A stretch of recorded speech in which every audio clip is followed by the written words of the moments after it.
সকালবেলা ছিল। সাদা শার্ট আর প্যান্ট পরা একজন পুরুষ, যিনি দেখতে গ্রামের সাধারণ পুরুষদের মতো, ধীরে ধীরে পা বাড়িয়ে বাজারের দিকে যাচ্ছিলেন। কেউই ধারণা করতে পারেনি যে তিনি আর কেউ নন, বরং জেলার এসপি অমিত সিং। অমিত সিং ইচ্ছাকৃতভাবে এমন ছদ্মবেশ ধারণ করেছিলেন যাতে কেউ তাকে চিনতে না পারে। তিনি তার পুরনো স্মৃতিতে ডুবে গিয়েছিলেন এবং ভাবলেন, আজ পুরনো দিনের মতো রাস্তার পাশের ঠেলা থেকে মোমো খাওয়া যাক। একটু এগোতেই তার চোখ পড়ল রাস্তার পাশে একটি ছোট্ট ঠেলার ওপর। সেখানে প্রায় 50 বছর বয়সী একজন রোগা পাতলা বুড়ো আঙ্কেল মোমো বিক্রি করছিলেন। অমিত ধীরে ধীরে হেঁটে ঠেলার কাছে পৌঁছে বললেন, আঙ্কেল, 1 প্লেট মোমো লাগিয়ে দিন। আঙ্কেল মুচকি হেসে তাড়াতাড়ি গরম গরম মোমো প্লেটে ঢেলে তার হাতে দিয়ে দিলেন। অমিত সিং মোমো খেতে শুরু করতেই তার মুখে খুশির আভা ফুটে উঠল। ছোটবেলা থেকেই তিনি মোমো খেতে খুব পছন্দ করতেন, কিন্তু ডিউটি এবং ব্যস্ত জীবনের কারণে তার এমন সুযোগ খুব কমই মিলত। তিনি চুপচাপ মোমোর স্বাদ উপভোগ করছিলেন। এমন সময় হঠাৎ একজন ইন্সপেক্টর 3-4 জন সিপাহীর সঙ্গে সেখানে এলো। ইন্সপেক্টর ঠেলার কাছে থেমে রাগচ্ছরে বলল, এই বুড়ো, তাড়াতাড়ি টাকা বের কর। এই হঠাৎ চিৎকার শুনে বুড়ো আঙ্কেল ভয়ে ঘাবড়ে গেলেন। তার হাত কাঁপতে শুরু করল। হাঁপিয়ে বললেন, সাহেব, এখনও তো দিনের শুরু, এখনও পর্যন্ত আমি কিছুই উপার্জন করিনি, কোনো গ্রাহকই আসেনি। সন্ধে আসুন, তখন টাকা দিয়ে দেব, এখন আমার কাছে কিছুই নেই। এই কথা শুনে ইন্সপেক্টর রেগে আগুন হয়ে গেল। সে কিছু না ভেবেই আঙ্কেলের গালে একটা জড়ে থাপ্পড় মারল। এ দৃশ্য দেখে অমিত সিং হতবাক হয়ে গেলেন। তিনি তৎক্ষণাৎ মাঝখানে এসে বললেন, থামুন ইন্সপেক্টর সাহেব, আপনি এনার কাছ থেকে কিসের টাকা চাইছেন, আর কেন, কি অধিকারে আপনি একে থাপ্পড় মারলেন? আপনার কোনো অধিকার নেই এভাবে কোনো গরিবের সঙ্গে এমন আচরণ করার। ইন্সপেক্টর তীক্ষ্ণ দৃষ্টিতে তাকিয়ে বলল, তুমি মাঝখানে এসো না, তুমি জানো এটা কি ব্যাপার? বেশি কথা বললে এক্ষুনি তোমাকে গ্রেফতার করব, চুপচাপ দাঁড়িয়ে থাকো। অমিত রাগে জবাব দিলেন, দেখুন, আপনি যা করছেন তা একেবারেই ভুল। কোথাও আইনে লেখা নেই যে আপনি গরিবদের কাছ থেকে জোর করে টাকা আদায় করবেন। আপনি এদের উপর অত্যাচার করছেন, এর পরিণাম আপনাকে ভুগতে হবে, শুধরে যান। কথা শুনে ইন্সপেক্টর আরও রেগে গেল। সে রাগে নিজের ধৈর্য হারিয়ে ফেলল এবং অমিতের গালে জোরে একটা থাপ্পড় মারল। থাপ্পড়টা এত জোরে ছিল যে অমিত একটু টলে গেলেন, কিন্তু নিজেকে সামলে নিলেন। তিনি রাগে বললেন, আপনি আমার ওপর হাত তুললেন, এখন আমি আপনার বিরুদ্ধে এফআইআর দায়ের করব। ইন্সপেক্টর হেসে ধমক দিয়ে বলল, এফআইআর? তুই বুঝলি না, বেশি কথা বললে এমন মারব যে তুই বাড়ি পর্যন্ত যেতে পারবি না। এখান থেকে বেরিয়ে যা, নইলে ধাক্কা মেরে তাড়িয়ে দেব। ইন্সপেক্টর রাগে আঙ্কেলের কলার ধরে চিৎকার করে বলল, এই বুড়ো, বেশি চালাকি করিস না, তাড়াতাড়ি টাকা বের কর, নইলে এক্ষুনি তোর ঠেলা তুলে ফেলব। এটা বলে ইন্সপেক্টর রাগের ঠেলায় জোরে লাথি মারল। ঠেলা উল্টে গেল এবং সব মোমোর রাস্তায় ছড়িয়ে পড়ল। বেচারা আঙ্কেল ভয়ে কাঁদতে লাগলেন। তিনি হাঁটু গেড়ে বসে মোমো কুড়োতে শুরু করলেন। তখন ইন্সপেক্টর লাঠি তুলে আঙ্কেলের পিঠে জোরে মারলেন। আঙ্কেল হাত জোড় করে মিনতি করে বললেন, সাহেব, আমি সত্যি বলছি, এখনো পর্যন্ত কিছুই উপার্জন করিনি। সন্ধ্যায় আসুন, যা উপার্জন করব তাই দেব। প্লিজ আমাকে মারবেন না, প্লিজ আমাকে মাফ করে দিন। এ দৃশ্য দেখে অমিত সিং আর সহ্য করতে পারলেন না। তিনি রাগে এগিয়ে গিয়ে বললেন, আঙ্কেল, আপনাকে মাফ চাইতে হবে না, এরা গরিবদের ওপর অত্যাচার করছে, এদের একটু লজ্জা নেই। আপনারা বড় কষ্টে ঠেলা লাগিয়ে সংসার চালান, আর এরা আপনাদের পরিশ্রম লুটছে। ইন্সপেক্টর সাহেব, এখন আমি আপনাকে আপনার জায়গা দেখিয়ে ছাড়ব। ইন্সপেক্টর ঠাট্টা করে বলল, আরে তোর এত সাহস, তুই আমাকে জায়গা দেখাবি? তোর জায়গাই বা কি আমার সামনে? যা, তোর কাজ কর, বেশি বকবক করলে এমন মারব যে হাঁটতে পারবি না। এটা বলে ইন্সপেক্টর এবং তার সঙ্গে থাকা হাবিলদার ফিরে যেতে লাগল।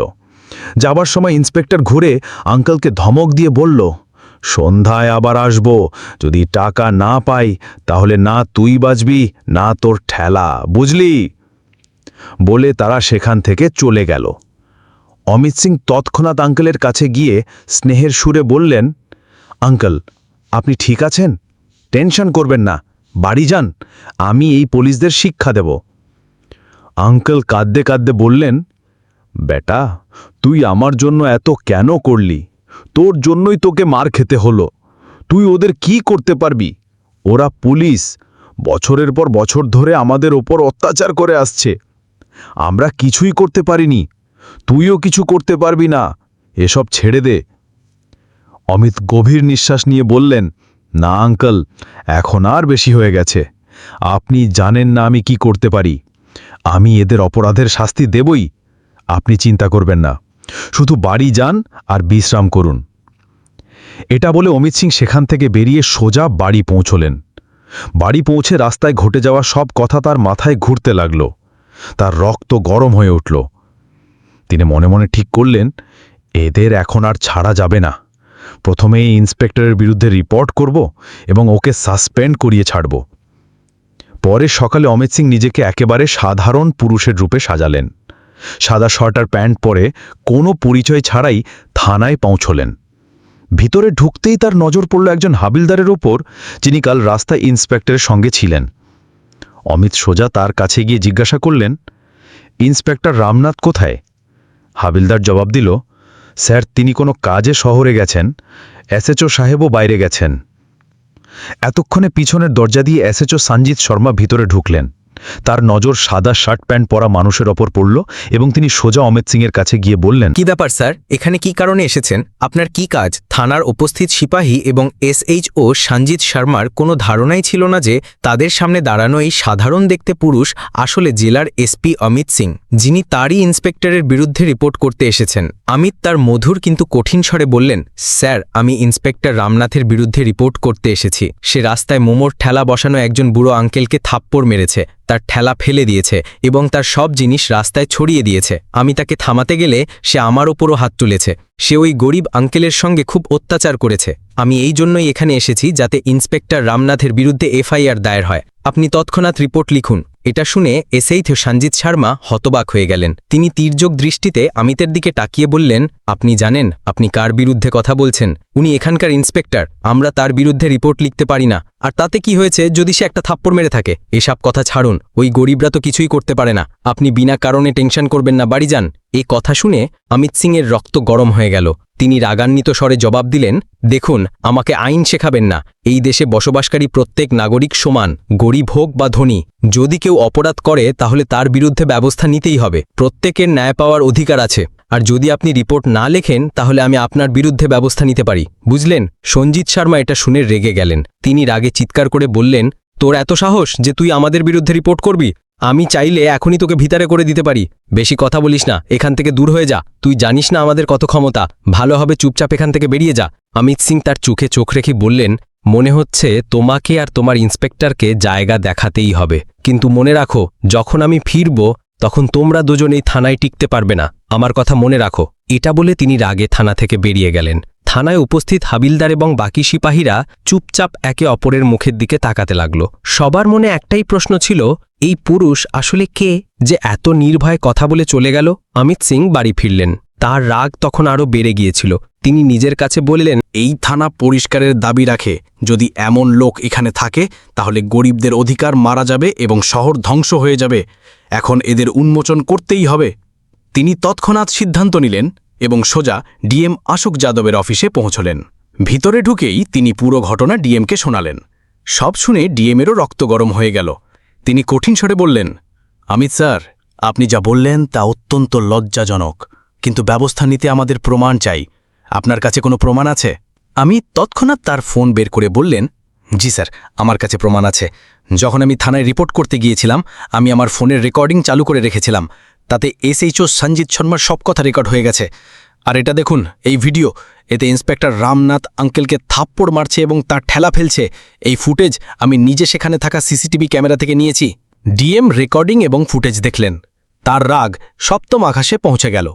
তিনি বললেন, এদের দুজনকে সাসপেন্ড করা খুব জরুরি। যদি এমন পুলিশকর্মী থানায় থাকে তাহলে মানুষ ভয়ে চাপা পড়ে থাকবে এবং ন্যায় পাবে না। আর নয়, আমি কাল সকালে প্রেস মিটিং ডাকব। তাতে সব বড় অফিসার, নেতা এবং মিডিয়া উপস্থিত থাকবে এবং আমি তাদের সামনে এদের কীর্তি উন্মোচন করে এদের সাসপেন্ড করব। স্যার, আপনি টেনশন করবেন না। কালের জন্য অপেক্ষা করুন এবং মিটিংয়ে অবশ্যই আসবেন। অমিত সিং মাথা নেড়ে বাড়ি ফিরলেন। পরের সকালে জেলার সবচেয়ে বড় অফিসে প্রেস মিটিং ডাকা হলো। হল খচাখচ ভরা ছিল। মিডিয়ার ক্যামেরা ঝলকাচ্ছিল। বড় বড় নেতা, অফিসার, এএসপি, এসডিএম, ইন্সপেক্টর এবং আইপিএস অফিসার সবাই উপস্থিত ছিল। পরিবেশ উত্তেজনাপূর্ণ ছিল। সবাই অপেক্ষা করছিল আজ আসলে কি উন্মোচন হতে চলেছে। মিটিং হলে নীরবতা ছেয়ে গেল। ক্যামেরা চালু হয়ে গিয়েছিল। জেলার বড় অফিসার, নেতা, মিডিয়া এবং অনেক পুলিশ অফিসার সামনে বসেছিল। তখন ডিএম অশোক যাদব মাইক তুলে গম্ভীর স্বরে বললেন, আজ আমি আপনাদের সবাইকে একটি অত্যন্ত গুরুতর বিষয় জানাতে এসেছি। আমাদের জেলার থানায় ইন্সপেক্টর রামনাথ এবং এসএইচও সঞ্জিত শর্মা এমন কাজ করেছে যা পুলিশের উর্দির ওপর কলঙ্ক। যে উর্দি জনতার রক্ষার জন্য, সেই উর্দিতে থেকেই এরা গরিবদের ওপর অত্যাচার করেছে এবং আইনের অপমান করেছে।